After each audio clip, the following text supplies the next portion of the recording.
Rome's fall is often imagined as chaos and collapse, but beneath the turmoil, a quieter revolution was underway: the rise of Christianity. Born in a distant province, Christianity grew from a secret among the marginalized to the official faith of the empire, reshaping Roman identity from within. The Roman world was spiritually fragmented, with state cults focused on civic duty, not personal salvation. Into this spiritual vacuum, Christianity offered a radical message: a single loving God, personal salvation, and the dignity of every individual, slave or senator. This faith spread quietly, not by decree, but through trade routes and urban communities, uniting people across class and ethnicity. Christians formed a network of mutual support, creating an empire within an empire whose loyalty was to Christ, not Caesar. The stage was set for a transformation that would outlast Rome itself. Roman authorities saw Christianity as a threat. Its refusal to honor state gods was treasonous, its secret meetings suspicious. Persecutions, from Nero's brutal spectacles to Diocletian's empire-wide crackdown, aimed to crush the faith. Yet the courage of Christian martyrs inspired onlookers, turning executions into powerful testimonies. Despite waves of violence, Christianity grew, spreading through acts of charity and strong community bonds. By the early 4th century, the once persecuted sect had become a formidable presence across the empire. The blood of the martyrs, as Tertullian wrote, became the seed of the church. The faith's resilience and appeal to the marginalized made it unstoppable. Rome's attempt to stamp out Christianity only fueled its rise. The turning point came with Constantine, who, after a vision before battle, embraced the Christian God. Victorious, he issued the Edict of Milan in 313 AD, ending persecution and granting religious freedom across the empire. Christianity was not yet the state religion, but it was now protected and recognized. Constantine's support brought wealth, influence, and imperial favor to the church. Bishops became honored guests at court. The church gained land and prestige. Conversion became fashionable, blurring the line between church and state.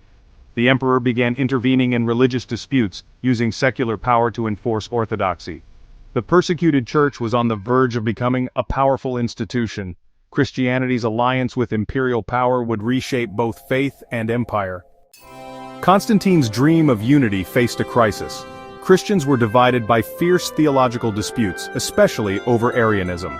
In 325 AD, he convened the Council of Nicaea, gathering bishops to define Christian doctrine and restore order. The council rejected Arianism, affirming the Nicene Creed: the Son is of the same substance as the Father.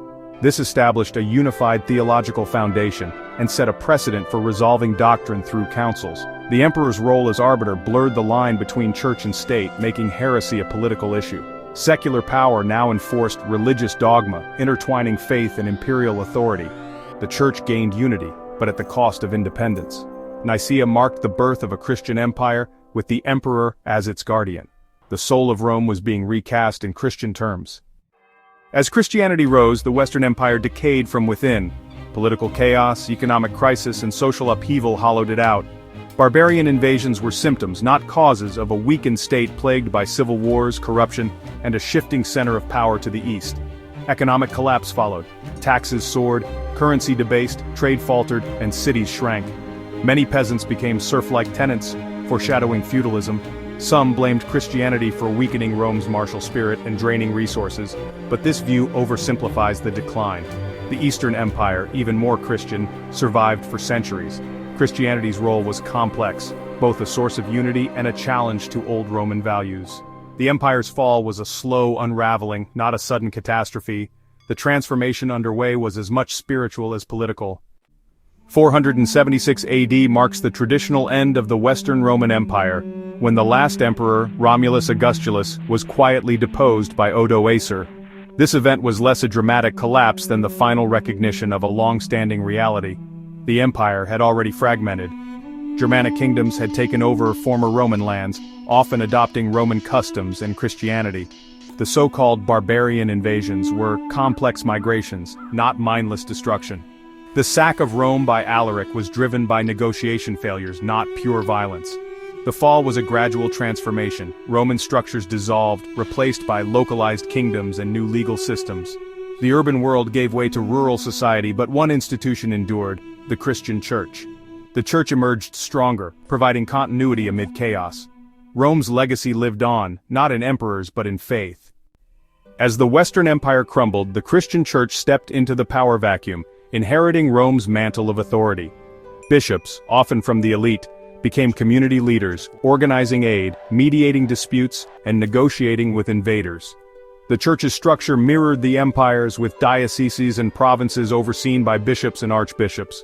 The Pope in Rome began asserting universal authority, uniting fragmented kingdoms under a spiritual banner. The Church became the largest landowner, developed its own legal system, and provided justice where secular courts failed. It was a parallel state, offering order and identity in a fractured world. The soul of Rome found a new body in the Church. The handover of power was complete. Rome's spirit lived on through Christianity. As cities declined and chaos spread, monasteries became sanctuaries of learning and stability. Monks, following the rule of Saint Benedict, balanced prayer, study, and labor, creating islands of order across Europe. Their most vital work was copying manuscripts, preserving the Bible, church writings, and classical texts. Without their efforts, much of ancient knowledge would have vanished. Monasteries also ran schools, taught literacy, and innovated in agriculture and the arts. They became centers of education, culture, and economic recovery. These communities bridged the gap between the Roman world and the Middle Ages. The intellectual flame of Rome survived in monastic scriptoria. The fall of Rome and the rise of the Church were intertwined, transforming a secular empire into a spiritual one, Christendom. The Church unified Europe through faith, law, and language, preserving Roman ideals in a new form. The Pope became an international authority. Latin remained the language of learning and diplomacy. The dream of a unified empire lived on, reborn in Christian guise with Charlemagne's coronation. The legacy of Rome shapes our world today. Law, ethics, and Western identity all trace back to this transformation. Civilizations do not simply die, they evolve. Rome's fall was a metamorphosis, not an end. Its spirit endures, echoing through the Church and the foundations of the modern West.